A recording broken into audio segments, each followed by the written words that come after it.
I was standing in front of my bedroom mirror, adjusting the silk scarf around my neck. Turquoise and coral, hand-painted by an artist in Santa Fe on my 40th birthday trip with Tom.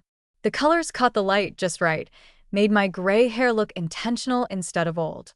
I smiled at my reflection, smoothed down my navy blouse, and reached for my earrings. That's when Brittany walked in without knocking. "You can't wear that tonight," she said. I turned from the mirror. My daughter-in-law stood in my doorway, arms crossed, her expression the same one she used when correcting the barista who got her order wrong. "What's wrong with it?" I asked, touching the scarf. "Helen." She said my name like a sigh. "Stop dressing like that. You're embarrassing us. People will think we can't afford to buy you proper clothes." My hands froze on the silk. The scarf suddenly felt too bright, too loud, too much. I looked back at my reflection, and for a moment, I didn't see a woman who'd spent 30 years as a fashion buyer. I just saw what Brittany saw. Someone who didn't fit. "I'll change," I heard myself say. She nodded, satisfied, and left my room as quickly as she'd entered. I stood there for a long moment, then slowly unwound the scarf from my neck. The silk pooled on my dresser, all that beautiful color just lying there. I pressed my fingers against it one last time, then opened my closet and reached for the beige cardigan. What I didn't know that night, standing in front of my mirror in clothes that made me invisible, was that 3 months later that same daughter-in-law would be sitting across from me, reading a magazine article with my face on it, realizing she'd made a terrible mistake. But I'm getting ahead of myself. Let me tell you how I got there. It didn't start with that scarf. It started much smaller, so small I almost didn't notice. 2 years earlier, I'd been invited to Michael's first big family dinner since his promotion. He'd just made partner at the firm, and Brittany wanted to celebrate with her parents and some of his colleagues. I was excited. Proud. I'd bought a new blouse for the occasion, cream-colored with delicate embroidery along the collar and cuffs. Nothing outrageous, just beautiful craftsmanship. The kind of detail you only notice if you know textiles. I didn't know textiles. I'd spent 3 decades learning them. I arrived at their house with a casserole dish and a bottle of wine. Brittany answered the door in a sleek black dress, her smile bright and practiced. "Helen, you're here." She hugged me, then stepped back and looked me over. Her smile didn't change, but something in her eyes did. "That's festive. Is it vintage?" The way she said vintage, like it was a medical condition. "It's for my working days," I said, setting the casserole on their kitchen counter. "When I was at the department store, we get first look at. How sweet that you hold on to things." She was already moving away, adjusting wine glasses on the counter. "Michael and I were just saying we should take you shopping sometime. Update your wardrobe." My treat. I stood there holding my empty casserole dish, confused but wanting to be gracious. "That's very thoughtful of you." Michael came in then, loosening his tie, and kissed my cheek. "Hey, Mom. Thanks for coming." "Congratulations, sweetheart. Partner. Your father would be so proud." Something flickered across his face at the mention of Tom, but he just smiled. "Yeah. Thanks." Brittany was already ushering me toward the living room where her parents sat, perfectly coordinated in their neutrals and navy blues. I suddenly felt like a parrot in a room full of pigeons. That night, I went home and looked at my blouse in the bathroom mirror. Really looked at it. The embroidery was delicate, skillful work. The fabric was quality linen. There was nothing wrong with it. So why did I feel like I'd worn something wrong? I told myself I was being sensitive. Brittany had meant well. She was just trying to help. But then Easter came and I wore a floral dress, nothing wild, just a classic spring print with a coral background. I'd paired it with low heels and a simple gold necklace. Church appropriate. Seasonal. Pretty that we met at their country club for brunch after the service. I was standing at the buffet, deciding between fruit and pastries, when I heard Brittany's voice behind me. Not quite a whisper, but not quite normal volume either. The kind of voice that carries just enough. "Did you see what Michael's mother wore? To church." I pretended I was very focused on the strawberries. Another woman's voice, someone I didn't know. "Is that the floral? It's very bright." "We're working on it," Brittany said, and they both laughed softly. I put 2 strawberries on my plate and moved to the coffee station, my appetite gone. By summer, I'd started noticing a pattern. Every family gathering came with a comment. Every outfit I chose seemed to be wrong somehow. At a backyard barbecue, my turquoise linen tunic was very bold. At Michael's birthday dinner, my vintage cameo brooch was costume jewelry. How cute. At Thanksgiving, when I showed up in a rust-colored wrap dress that complemented the autumn table perfectly, Brittany actually took me aside. Helen, maybe save the statement pieces for home? This is a more formal crowd. I looked down at my dress. It had cost me $200 in 1998 and still fit perfectly. The color was rich without being garish. The cut was elegant. There was nothing wrong with it. I thought it was appropriate, I said quietly. It's just, you know. She touched my arm, her voice gentle, like she was explaining something to a child. Simpler is more sophisticated. Trust me. I changed before dinner into a black cardigan I kept in my car. Just in case, that became my new normal. Just in case. I started keeping backup outfits. Neutral colors. Nothing with patterns. No statement jewelry. Small earrings. Quiet shoes. The Christmas card photo was when I finally saw what was happening. They'd hired a professional photographer. White couch, cream-colored backdrop, everyone dressed in whites and soft grays. Very elegant, very coordinated. I'd worn a cream blouse and gray slacks, trying so hard to fit their aesthetic, but the photographer kept adjusting me. Can we have Grandma step back a bit? Just a touch. The contrast is reading a little strong. I stepped back. A bit more? Perfect. In the final photo, I'm barely visible. Just a suggestion of a person at the very edge of the frame, slightly out of focus. Michael and Brittany are centered, crisp and clear and color-coordinated. I'm practically a ghost. When the cards arrived in the mail, I stared at mine for a long time. Then I put it in a drawer and didn't send any out that year. That I told myself I was being ridiculous. Sensitive. Too much in my own head, but when I opened my closet that night, I saw what had happened. Everything was beige. Cream. Gray. Black. Taupe. All my colorful pieces, the ones I'd collected over years, the ones that made me feel like myself, were pushed to the very back. Some still had tags on them from the last time I'd thought about wearing them, then changed my mind. I pulled out one dress I'd forgotten I owned. Deep emerald green with gold threading along the sleeves. Tom had bought it for our 35th anniversary. He'd said the color made my eyes look like sea glass. I held it up to myself in the mirror. It was beautiful. I looked beautiful in it. Why did the thought of wearing it to family dinner make my stomach hurt? I hung it back in the closet, way in the back where I didn't have to see it, and closed the door. That's when I realized what Brittany had done. Not with meanness, maybe not even consciously. But she'd done it. She'd taught me that I was too much.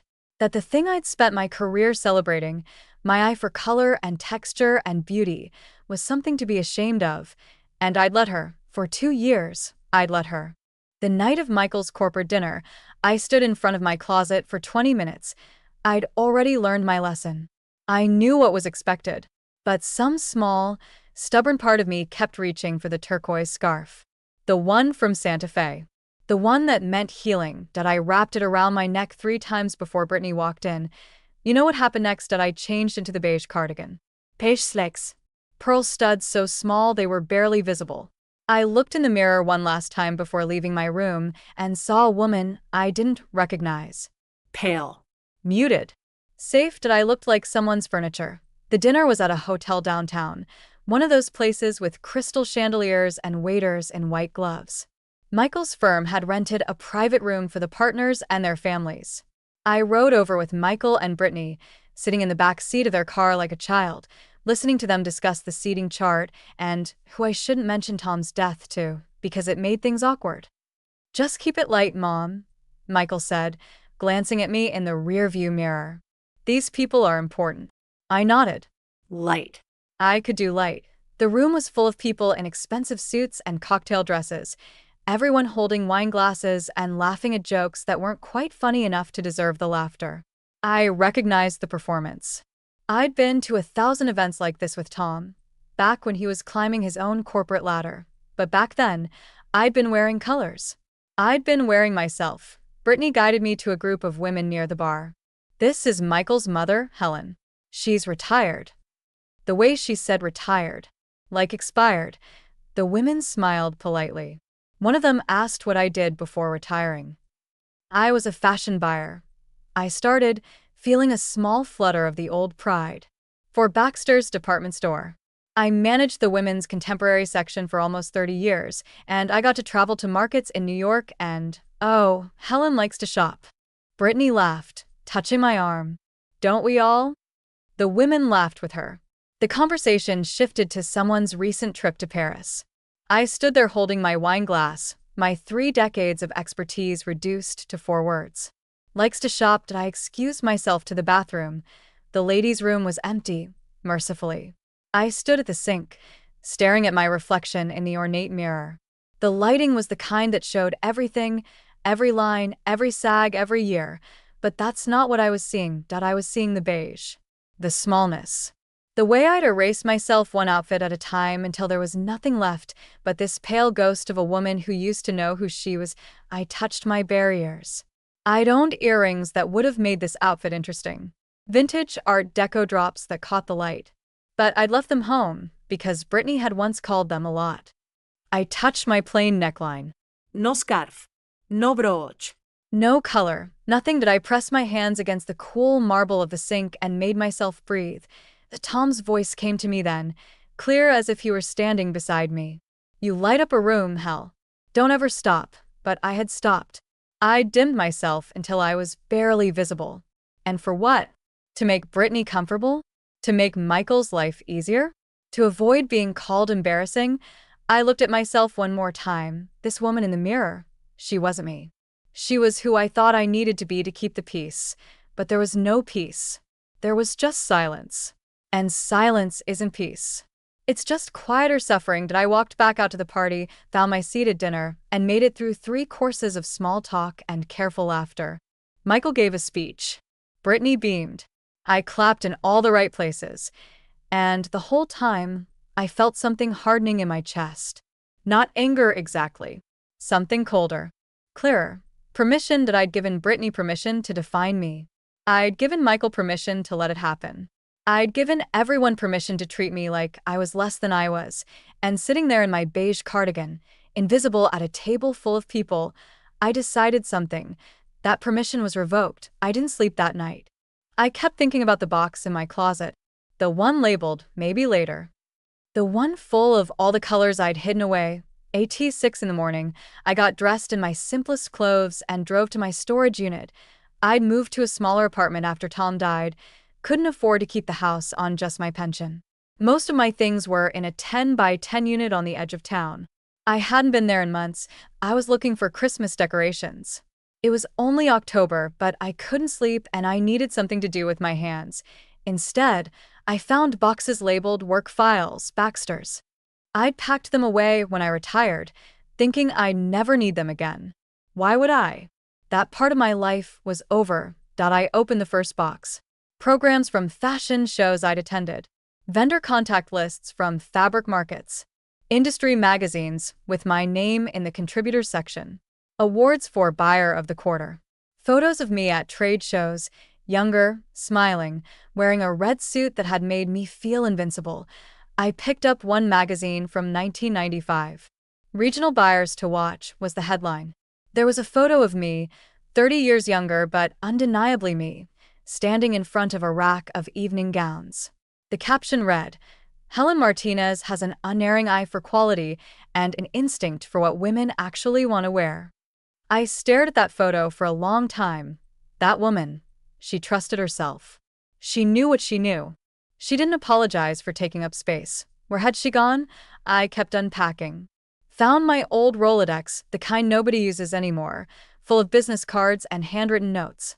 Contacts from fabric suppliers, designers, other buyers. A whole network I'd built over decades. A card fell out and landed on the concrete floor. I picked it up. Clara Chen, Vintage Rêverie Boutique. Her number was handwritten on the back. I remembered her. And estate sale about 5 years ago, right after Tom died. I'd gone because I couldn't stand being in the empty house. Clara had been there buying inventory for her shop. We'd both reached for the same Bakelite bracelet. "You have an incredible eye," she'd said, letting me take the bracelet. "Ever think about consulting?" I'd laughed it off. "Oh, I'm just here for fun. I'm retired." "Retired doesn't mean dead," she'd said, handing me her card. "When you're ready to admit you missed this, call me." I'd tucked the card into my Rolodex and forgotten about it. Now, sitting on the floor of my storage unit at 6:30 in the morning, I pulled out my phone. The card was 5 years old. The number might not even work anymore, that I dialed anyway. That IT rang 3 times. Vintage Reverie. This is Clara. I almost hung up. What was I doing? What would I even say? "Hello," Clara said again. E. My voice came out rough. "This is Helen Martinez. We met at an estate sale a few years ago, and I don't know if you remember me, but Helen." The warmth in her voice was immediate. The woman with the eye for Bakelite. "Of course I remember. How are you?" Something in my chest cracked open. "I found your card," I said. "You mentioned consulting?" There was a pause. Then, "Are you free today?" I looked around at the boxes, at the evidence of who I used to be. "Yes," I said. "I'm free." Come by the shop. "I'd love to see you." I hesitated. "What should I wear?" Clara laughed, soft and kind. "Helen, wear whatever makes you happy. That's the whole point." Vintage Reverie was tucked between a coffee shop and a used bookstore on a street I'd driven past 100 times without noticing. The storefront was narrow, the window display artfully arranged with a vintage mannequin wearing a 1950s cocktail dress in peacock blue. I parked across the street and sat in my car for 5 minutes, trying to decide if this was stupid. I was 64 years old. I'd been retired for 7 years. What was I doing, calling up a woman I'd met once at an estate sale, pretending I had something to offer? But then I looked down at what I was wearing. I'd stood in front of my closet that morning and deliberately reached past the beige. I'd put on jeans and a simple black sweater, nothing dramatic. But I'd added a silk scarf, deep burgundy with a paisley pattern. And I'd put on my favorite earrings, small vintage garnets that caught the light. It was the most color I'd worn in 2 years. I got out of the car before I could change my mind. A bell chimed when I opened the door. The shop smelled like old books and lavender sachets. Racks of clothing lined both walls, organized by era and color. A glass case near the register held jewelry and accessories. Everything was carefully curated. Nothing felt random or junky. My fingers automatically reached out to touch a silk blouse on the nearest rack. I turned over the tag. 1960s, based on the collar and button style. The fabric was good quality, no stains or wear on the seams.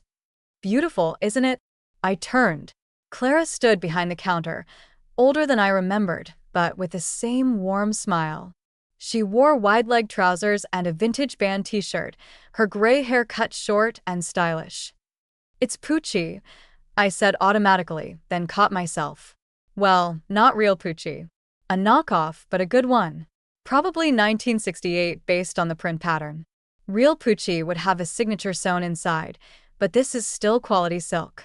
You could get 85, maybe 120, depending on the customer. Clara's smile widened. I was going to price it at 45. I blinked. "You'd be undervaluing it." "I know. That's my problem." She came around the counter. "Helen, I can't tell you how glad I am you called. Can I show you something?" She led me to the back office, a small room overflowing with cardboard boxes and plastic bins. Clothing spilled out of most of them, a chaotic mix of eras and styles. "Estate sales, donations, consignment pieces people bring in," Clara said, gesturing at the mess.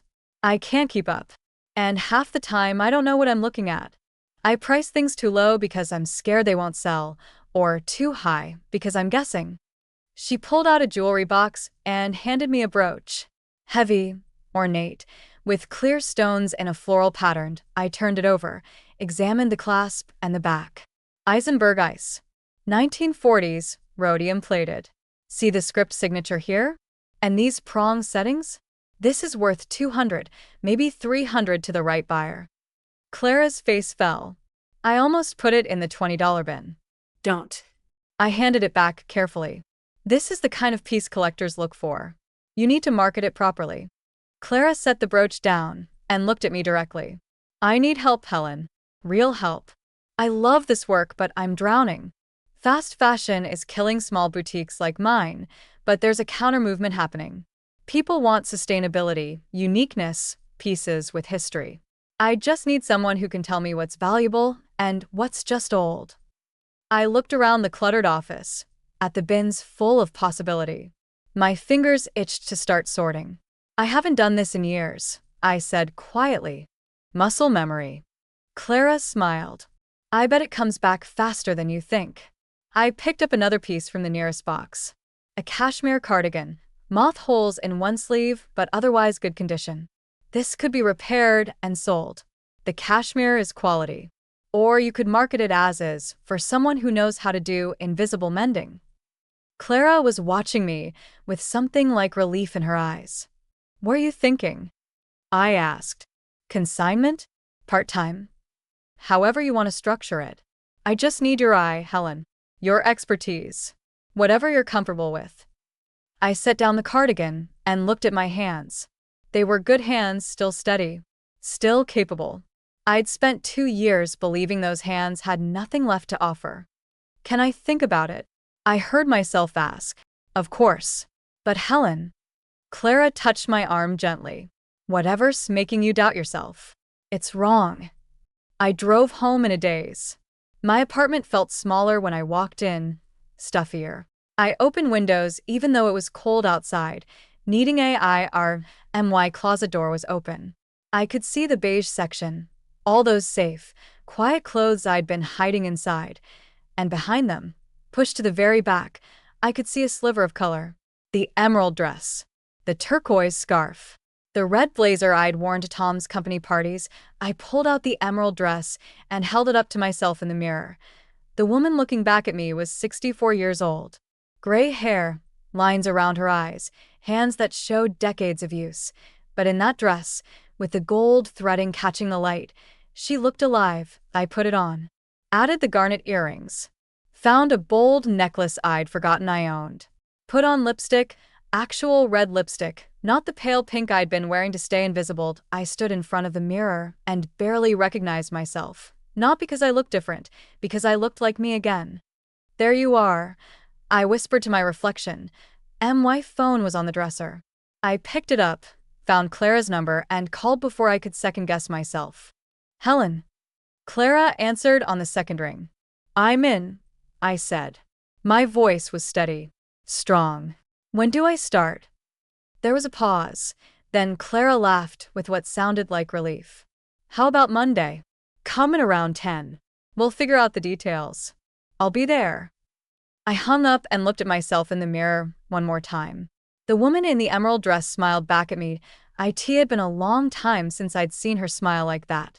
The first day, I arrived at Vintage Reverie at 9:45, too nervous to be on time, but too eager to be late.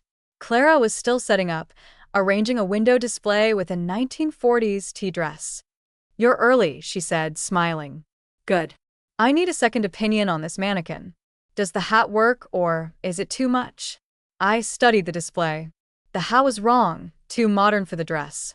Do you have something smaller? A fascinator or a simple pillbox? The dress is the statement piece. The hat's competing. Clara disappeared into the back and returned with 3 options. I chose the pillbox. Angled it just right. Perfect, Clara said. See? This is what I need. She led me to the back office, that overwhelming sea of boxes and bins. I thought we'd start here. Just sort through, tell me what you see. No pressure. I pulled on the cotton gloves she offered and opened the first bin. It was like opening a time capsule. A 1950s circle skirt, the kind that would twirl on a dance floor. A 1970s leather jacket with fringe that smelled like cigarettes and someone's old perfume. A collection of silk scarves that had been wadded up and needed pressing. My hands moved automatically. checking labels, examining seams, looking for damage or wear. Within an hour, I had 3 piles: sell as is, needs repair, and not worth the investment. How do you know all this so fast? Clara asked, watching me work.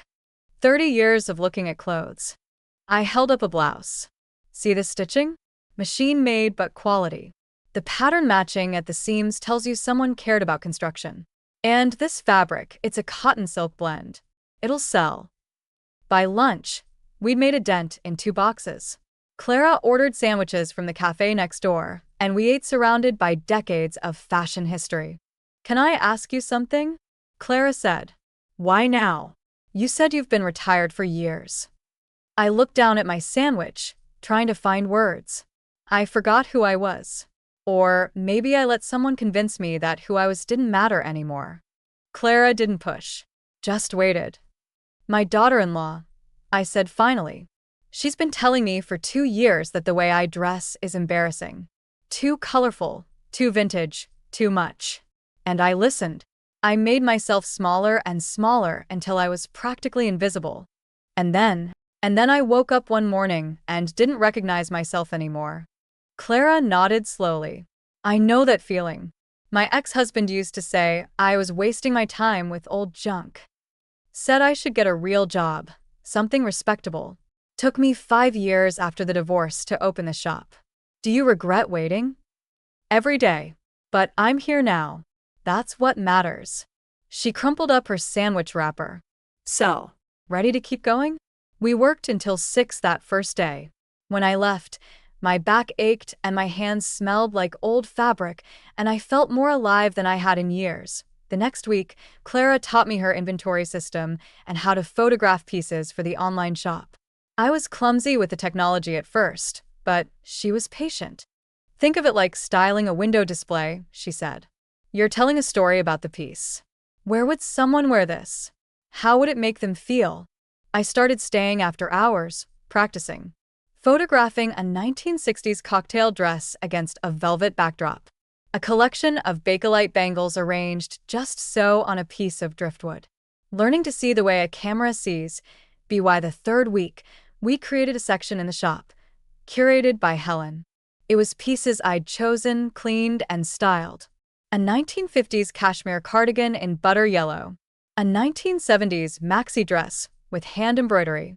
A collection of silk scarves arranged by color like a rainbow. They sold. fast. You've doubled my traffic, Clara said, showing me the numbers. People are asking specifically for your pics. Really? Really? You have an eye, Helen. People trust it. I started going to estate sales on weekends, armed with Clara's business cards and my own instincts. At first, I was tentative, hanging back, watching other dealers swoop in. But gradually, I remembered how to negotiate, how to spot quality under layers of dust, how to build relationships with the estate sale organizers. You're the vintage lady from Reverie, right? One organizer asked at a sale in an old Victorian. Clara said you might come. I saved some pieces I think you'd like. She led me to a bedroom where 2 wardrobes stood full of clothes from the 1940s through 1960s. The woman who'd owned them had worked in Hollywood, doing costume design. Her daughter was selling the estate and wanted the clothes to go to someone who'd appreciate them. I spent 3 hours going through those wardrobes, and I bought almost everything. Clara nearly fainted when she saw the invoice, but I knew what we had. Trust me, I said. This is museum quality stuff. We'll make it back triple. I was right. Within a month, we'd sold half of it. The rest we displayed as a special collection, with a placard telling the costume designer's story. A local fashion blogger came in and posted about it. Then a vintage clothing collector from 2 states over made a special trip. Then a theater company called, asking if we did rentals for period productions at BY month 2. Clara suggested I open my own online consignment shop, in addition to working at the boutique. You're finding more than I can stock, she said. And you know how to market it. Why not? So, I did. Set up an Instagram account, learned hashtags and styling flats, and all the things I thought were for young people. Posted my first photo, a collection of vintage brooches arranged on a piece of velvet, with a caption about the history of each piece. It got 12 likes. The next one got 30-5. By the end of month 3, I had 1,500 followers. Young women asking advice. Collectors looking for specific eras. People who just liked seeing beautiful things presented with knowledge and care. That I started doing mini tutorials. How to spot real versus fake vintage Chanel. What to look for in quality knitwear. Styling vintage for modern wardrobes. The comments were overwhelming. I love your aesthetic. Where have you been all my life? My grandmother dressed like this, and everyone said it was outdated, but I think it's beautiful. One comment stopped me cold. You're proof that style doesn't have an age limit. Thank you for being visible. I sat in my apartment, reading that over and over. Being visible, that's all I'd wanted. To be seen. Not as someone's mother or mother-in-law or a woman past her prime. Just seen as myself. My paychecks from Clara were modest at first, but they grew. $200, then $400, then $600. My online shop brought in another few hundred a month. It wasn't a fortune, but it was mine. Money I'd earned with my expertise, my knowledge. I opened a separate bank account just for this income. Watched it grow week by week. Home. My closet transformed. The beige section shrank. The colors came back out. I started wearing the emerald dress to estate sales. The turquoise scarf to the boutique. Bold earrings every single day. I bought new lipstick, proper red. I got my hair cut and styled instead of just pulled back. I started taking up space again. Meanwhile, I'd been avoiding family dinners. Michael would call, ask if I was coming to Sunday lunch, and I'd make excuses. I was busy. I had a thing. I wasn't feeling well. You've missed for weeks, Mom, he said during one call. Is everything okay? Everything's fine, sweetheart. Just busy. Busy with what? I almost told him. Almost said, I'm working again. I'm building something. I'm happy. But something stopped me. Maybe it was protection. This thing I was building, it was still fragile. Still mine. I wasn't ready to share it and risk having someone tell me it was silly or embarrassing or too much. Just things, I said. I'll make it to the next one. But I didn't. Brittany started asking Michael where I was all the time. He'd shrug and say he didn't know. Book club. Church activities. She's retired. She has friends. Neither of them knew that I was spending 10 hours a day learning about photography and social media and how to run a small business. That I was going to estate sales at dawn and coming home with treasures.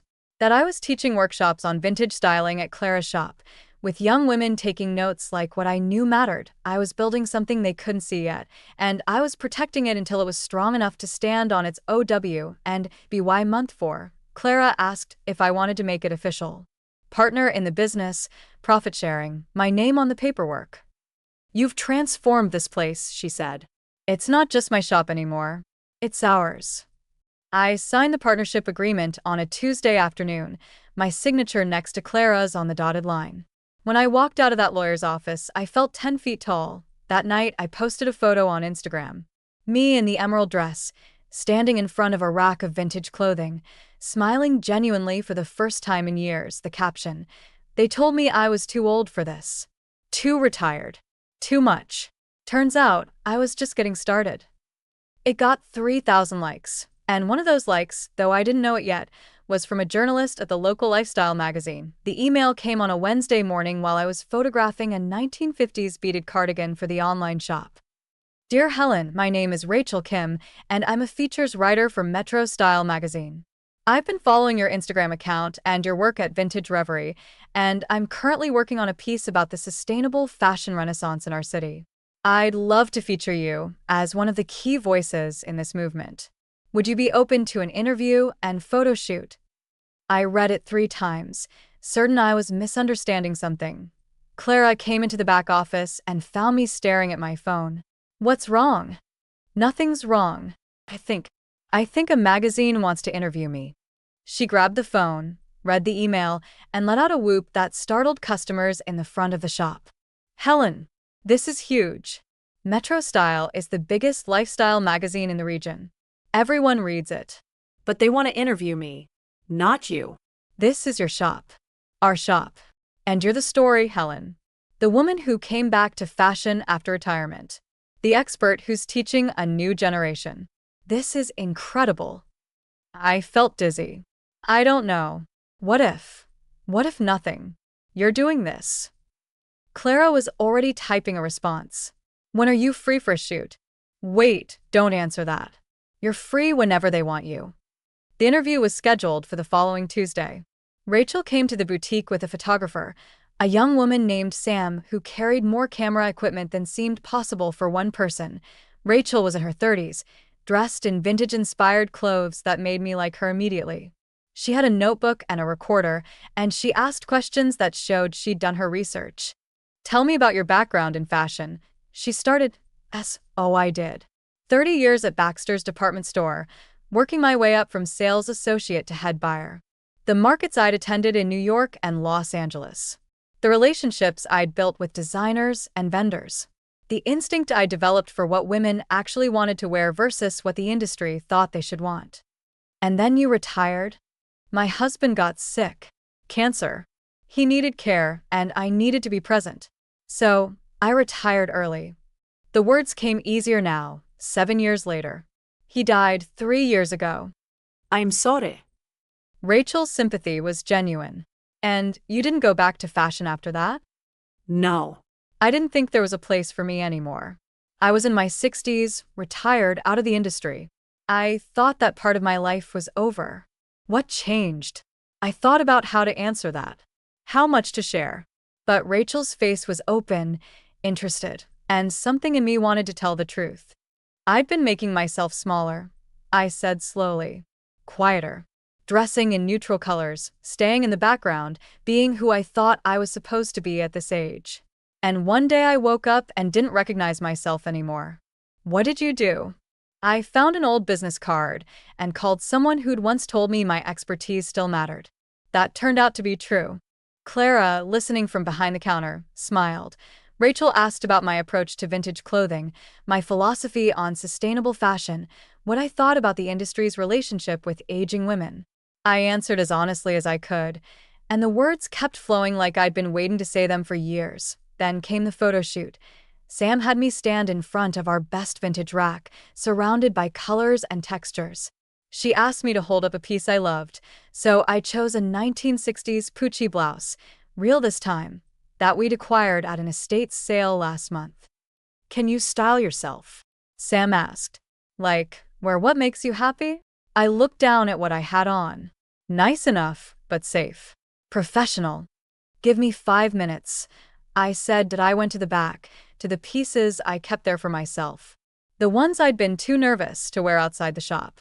I chose a wrap dress in a bold geometric print, orange and teal and cream. Added a vintage belt. Found earrings that matched. Put on proper lipstick. When I came back out, Sam's face lit up. Yes. That's perfect. She had me move around the shop, touching fabrics, explaining pieces to an imaginary customer, laughing with Clara.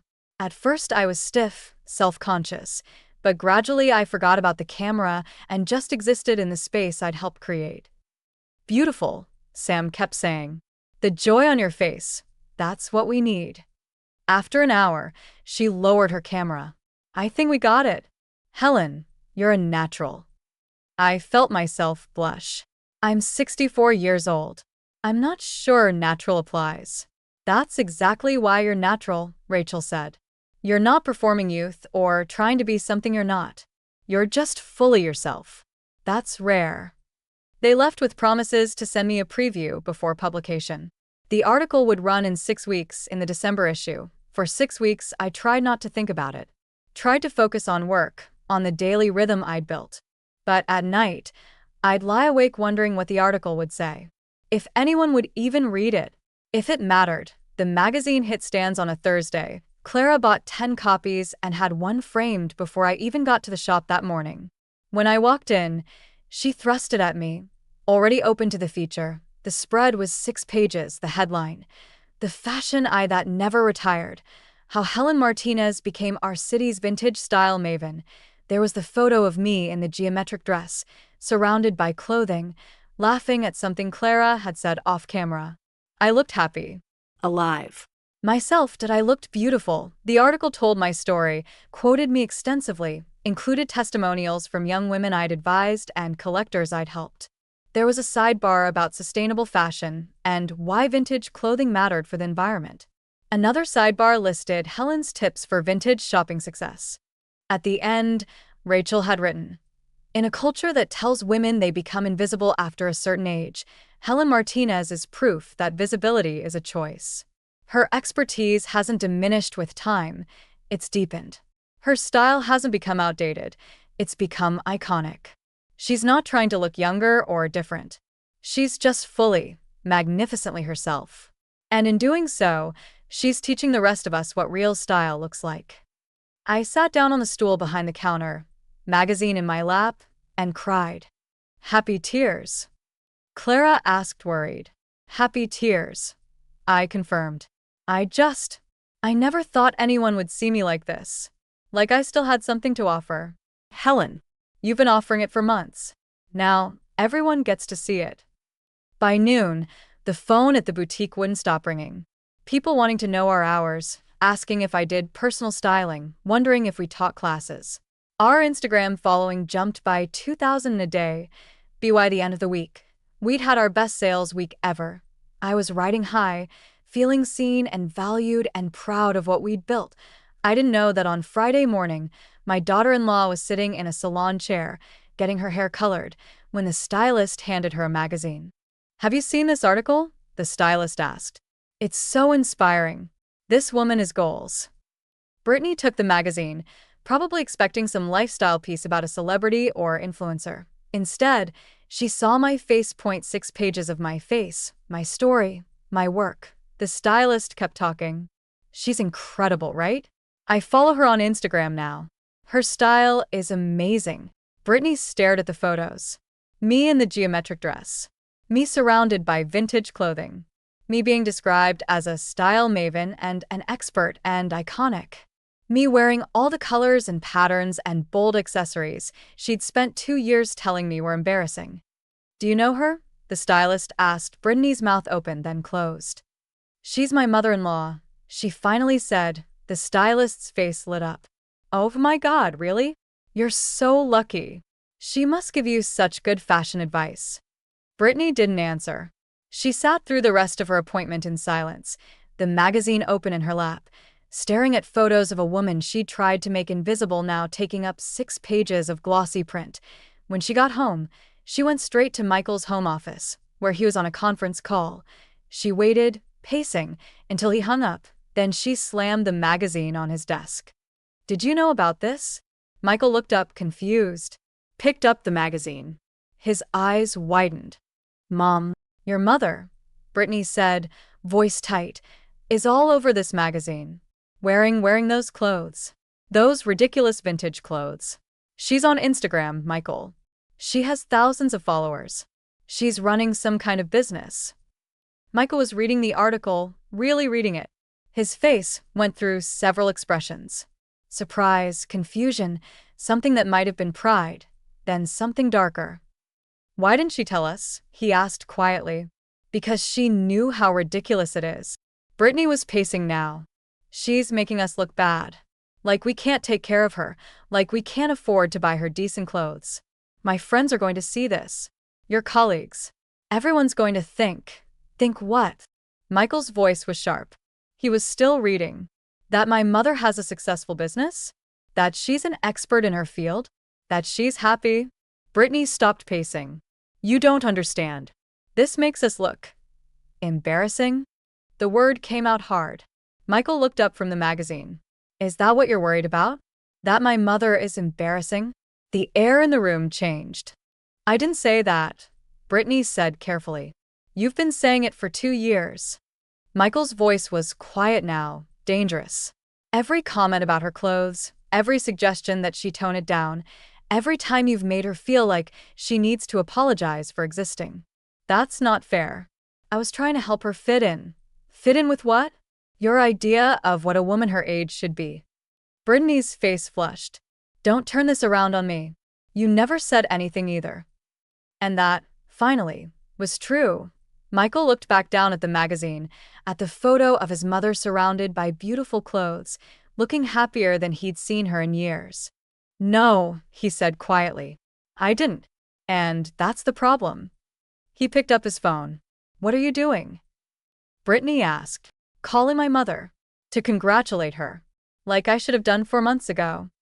I was at the boutique, helping a customer find the right vintage blazer, when my phone rang. Michael's name on the screen, that I hadn't talked to him in 2 weeks. Hadn't been to a family dinner in over a month that I almost didn't answer, but I did. Hello. Mom. His voice sounded strange. Can I come see you? I gave Michael the address of my apartment. Not the house he grew up in, the house I'd sold after Tom died. The small one-bedroom I'd been renting for 3 years, the one he'd only visited twice. He arrived an hour later. I'd closed the boutique early, told Clara I needed to deal with something. She'd seen my face and just nodded. I got home 15 minutes before he did, barely enough time to make tea and try to calm my racing heart. I didn't know what this conversation would be. Didn't know if he'd seen the magazine or if this was about something else entirely. The knock came at 6:30. I opened the door, and there he was. My son, 32 years old, wearing his work suit with the tie loosened. He looked tired. He looked like his father. Mum. Come in. He stepped inside and stopped immediately. I'd forgotten what my apartment looked like now. The racks of vintage clothing I was cataloging for the online shop. The photography set up in the corner with the ring light and backdrop. The wall where I'd pinned photos from estate sales and styling inspiration. The explosion of color that had taken over every surface. This is... He trailed off, looking around. This is what you've been doing? Yes.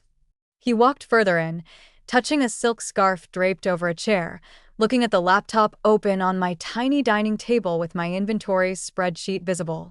He picked up a business card from the stack on the counter. Helen Martinez, vintage specialist.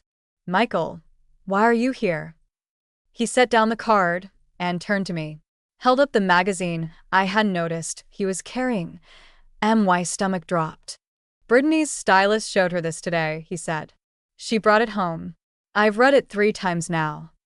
I couldn't read his expression. Couldn't tell if he was angry or proud or something else entirely. And my voice came out steadier than I felt. And I had no idea. Any of it.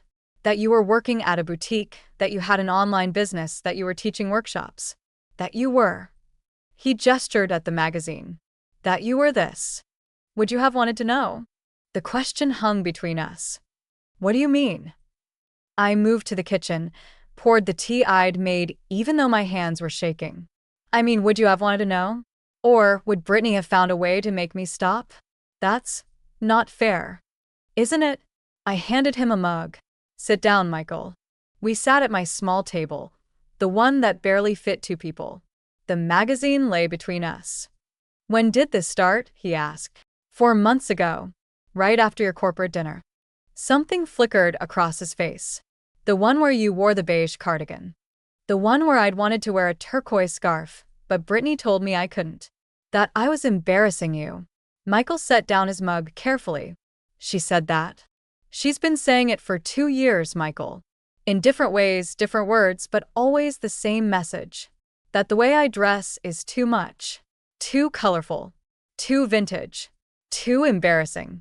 I didn't know. You did know. My voice was quiet but firm. You were there for most of it. The Easter dress.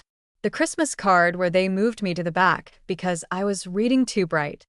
The dinner where Brittany reduced 30 years of my career to she likes to shop. His face crumpled.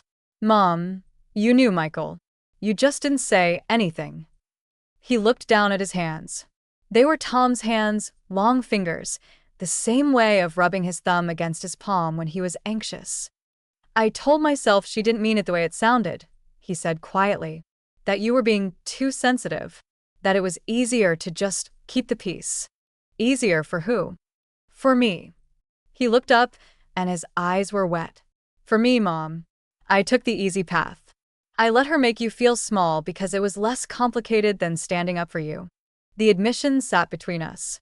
I'd been angry for months, hurt for years, but hearing him say it out loud didn't feel like victory. It felt like grief. Why didn't you tell me, he asked. About any of this? The boutique, the business, All of it. I looked around my apartment, at the life I'd built in secret. Because I was protecting it. This thing I was building, it was fragile. It was mine. And I was afraid that if I told you, Brittany would find a way to make me feel ashamed of it. And you would let her. I wouldn't have, Michael. I met his eyes. Be honest. If I told you 4 months ago that I was working at a vintage clothing boutique, wearing bold prints and teaching workshops on sustainable fashion, what would you have said?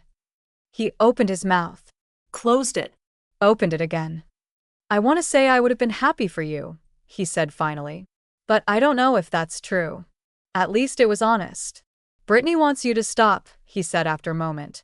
She called me after I left work. She's upset about the magazine. She thinks it makes us look bad, like we're not taking care of you. And what do you think? He looked at the magazine again, at the photo of me surrounded by clothing, laughing, fully myself. I think you look happier than I've seen you in years, he said quietly. I think Dad would have loved this. My throat tightened. He always told me not to dim my light. I remember. Michael's voice cracked. He used to say that all the time. And then he died, and I let you dim it anyway. I let myself dim it. I said. I made that choice. But I'm not making it anymore. Even if Brittany can't accept it, even then. Michael rubbed his face, exhausted. She's my wife, Mom. I love her. But lately I've been seeing things I don't like. The way she talks about people. The way she needs everything to look a certain way. The way she made you feel like you had to disappear. What are you going to do? I don't know. Talk to her. Really talk to her, not just smooth things over. Maybe counseling. He looked at me. But I'm not asking you to stop this. Any of it. This is yours, and it's good, and you should keep doing it. Even if it embarrasses her. Especially then. Because maybe she needs to learn that other people's lives aren't about managing her image. I reached across the table and took his hand. I love you, Michael. But I need you to understand something. I spent 2 years making myself smaller for your marriage. I'm not doing that anymore. I know. I'm going to keep wearing colors. I'm going to keep working. I'm going to keep being visible. And if that's a problem for Brittany, that's something you two need to work out. But it's not my problem anymore. He squeezed my hand. It shouldn't have been your problem in the first place. We sat there for a while, holding hands across my small table, the magazine between us like evidence of a life he hadn't known I was living. Can I ask you something? He said finally. Of course. Why vintage clothes? Why this specifically? I thought about how to answer. Because vintage clothing has history. Every piece has a story, a life before this moment. Someone chose it, wore it, loved it, lived in it. And then it gets passed on. It doesn't expire just because time passes. It just becomes something different. Something with more depth, more character.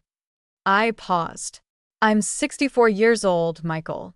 The world keeps telling me I'm past my expiration date. That I should be invisible, quiet, beige. But vintage fashion taught me something different. That age adds value. That history matters. That the things we collect over a lifetime, the knowledge, the expertise, the perspective, that's not something to hide. It's something to celebrate. Michael was crying now, quietly, tears running down his face. I'm so sorry, Mom. I know you are. Can I? He wiped his face. Can I come by the boutique sometime? See what you've built. I'd like that. He stood to leave, then paused at the door. The article says you're teaching a workshop next week. On styling vintage for modern wardrobes. Yes. Saturday afternoon. Could I come? Just to watch. I looked at my son, this man who'd let me down and was trying to find his way back. Yes, I said. You can come. After he left, I sat in my apartment surrounded by all the color I'd reclaimed, and I let myself feel everything. The hurt, the hope, the grief for the years I'd lost making myself small, the fragile possibility that maybe something could be repaired. My phone buzzed. A text from Clara. Emergency meeting tomorrow morning. The magazine article has created a situation. My stomach dropped. What situation? I didn't sleep well that night. When I got to the boutique the next morning, there was a line outside. Actual people waiting for us to open. Clara was inside, looking frazzled and delighted. This is the situation. We've had 50 calls since yesterday. People wanting appointments, asking about workshops, requesting personal styling sessions. Helen, you've become famous. I'm not famous. You're on the local news website. They picked up the magazine story. And someone posted it on TikTok and it's gotten 500,000 views. I sat down on the nearest chair. 500,000? 500,000. There's a whole conversation happening about ageism in fashion and how you're challenging it. Young women are tagging their mothers and grandmothers. Clara pulled up her phone, showed me the comments.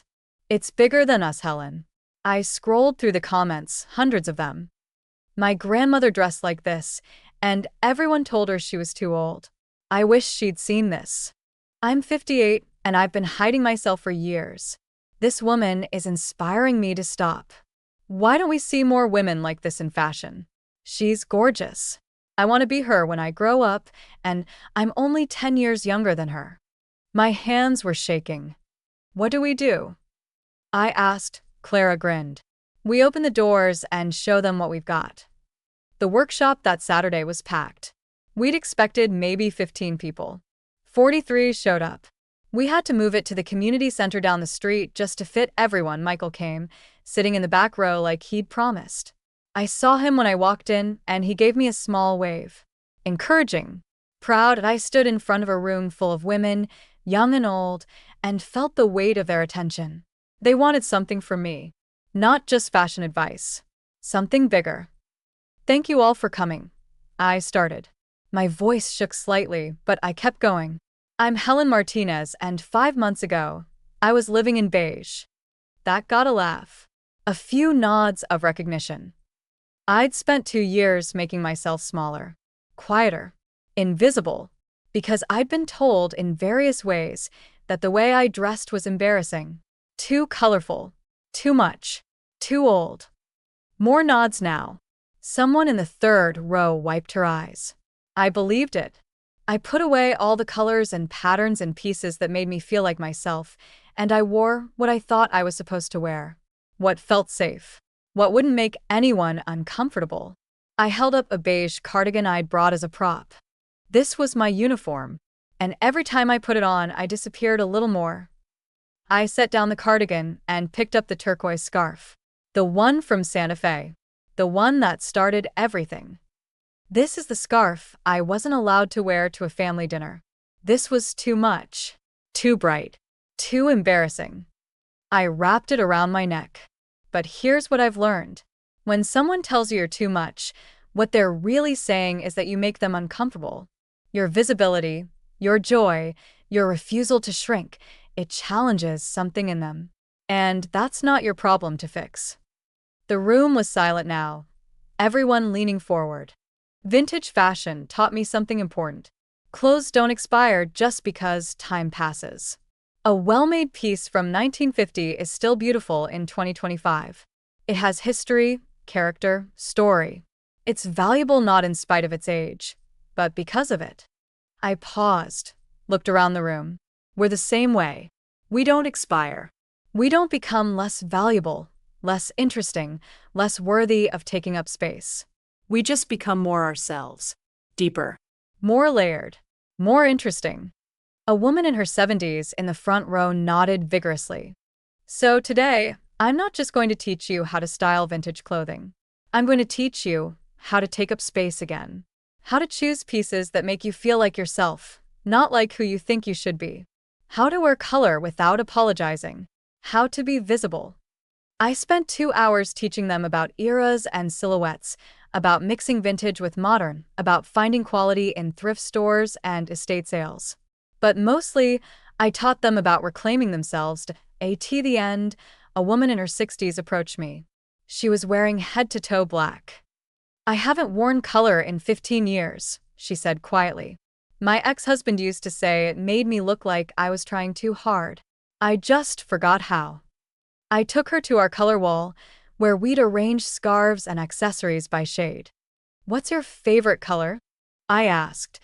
Purple. deep purple like eggplant. I handed her a vintage silk scarf in exactly that shade. Try it. She wrapped it around her neck, looked in the mirror, and started crying. I forgot, she whispered. I forgot this is who I am. You're remembering now, I said. That's what matters. She bought the scarf, and a purple cardigan, and a pair of amethyst earrings. When everyone had left, Michael came down from the back row. That was incredible, Mom. Thank you for coming. I wouldn't have missed it. He paused. Brittany and I have been talking. Real talking. We're in counseling. How's that going? Hard. She's realizing some things about herself. About control and image and fear. He looked at me. She asked me to tell you she's sorry. She's not ready to say it herself yet, but she wanted you to know. I appreciate that. She also said. He hesitated. She said she sees now what she was doing. Making you small to make herself feel bigger. She's working on it. That's good, Michael. I hope she does the work. Me too. He looked around the boutique. Can I ask you something? Always. Are you happy? I thought about it. Really thought about it. Yes, I said. I'm happy. Not every moment, not perfectly. But I wake up and I know who I am. I wear colors that make me feel alive. I do work that matters. I teach people things I spent decades learning. I take up space without apologizing. So yes. I'm happy. He hugged me then, tight and long. Dad would be so proud, he whispered. I think so too. Over the next few weeks, things settled into a new rhythm. The workshop became a monthly event. The boutique expanded. Clara and I hired 2 part-time employees just to keep up with demand. My Instagram following hit 10,000 and slowly, carefully, Michael and I rebuilt our relationship. He came by the boutique every week, brought coffee, asked questions, really listened to the answers. Brittany didn't come. Not yet. But she sent a text one evening, 3 weeks after the magazine article. I read your article again. Really read it this time. I'm sorry for making you feel like you had to hide. You're right. That was my issue, not yours. I'm working on it. It wasn't a complete apology. It wasn't a resolution. But it was a start. I texted back. Thank you. I hope you find what you're looking for. She didn't respond, and that was okay. Some repairs take longer than others. 3 months after the article came out, I was invited to speak at a regional fashion symposium about sustainable fashion and ageism in the industry. I stood on a stage in front of 200 people, wearing a vintage Diane von Furstenberg wrap dress in a bold print, and I told my story. Not the sanitized version. The real one that I talked about being told I was embarrassing. About making myself beige. About forgetting who I was. And then about remembering. About Clara's kindness. About the boxes in my storage unit. About the choice to take up space again. I'm 64 years old, I said to that room full of industry professionals and fashion students. And I'm just getting started. Because here's what nobody tells you. The second half of your life can be more yourself than the first half ever was. If you let it. If you choose it. If you refuse to disappear just because someone else is uncomfortable with your visibility. The applause was thunderous. Afterwards, a young woman in her 20s approached me. She was holding a notebook, her eyes bright. I'm a fashion design student, she said. And I've been designing clothes for women my age because that's what everyone does. But watching you, listening to you, I realized I've been ignoring half the market. Women who have money and taste and confidence in bodies that deserve beautiful clothes. What are you going to do? I asked. I'm changing my senior thesis. I'm designing a collection for women over 60. Real clothes, not old lady clothes. Fashion that respects who they are. I'd love to see it when you're done. She smiled. Would you model for my presentation? I laughed. I'm not a model. You're exactly what I need. Someone who wears clothes like they mean something. Like they're not just fabric, their identity. So that's how, at 64, I became a fashion model for a senior thesis collection. The photos ran in the local arts magazine. I wore a structured jacket in emerald green, wide-leg trousers in charcoal, a silk blouse in coral. I looked powerful, confident, myself. Tom would have laughed his head off.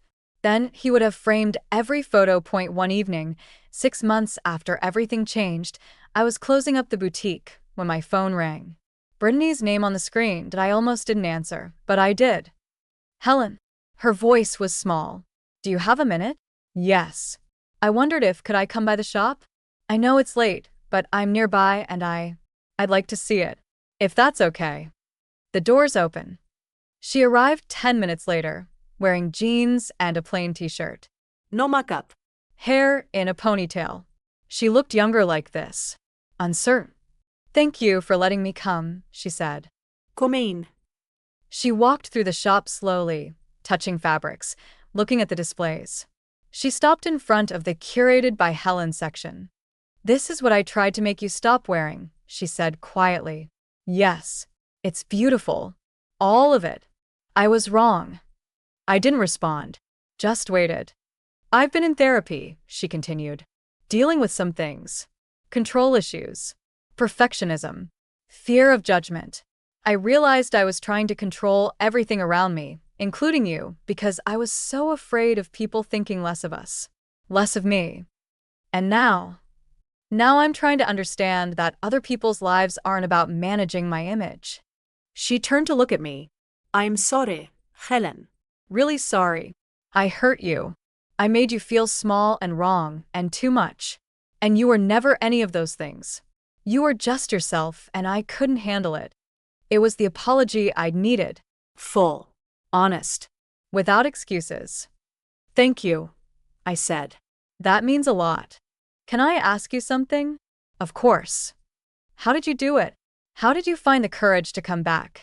To be yourself again after hiding for so long? I thought about it. About the storage unit and Clara's business card and the turquoise scarf and all the small moments that had led me here. I realized that hiding wasn't protecting me. I said. It was killing me. Slowly.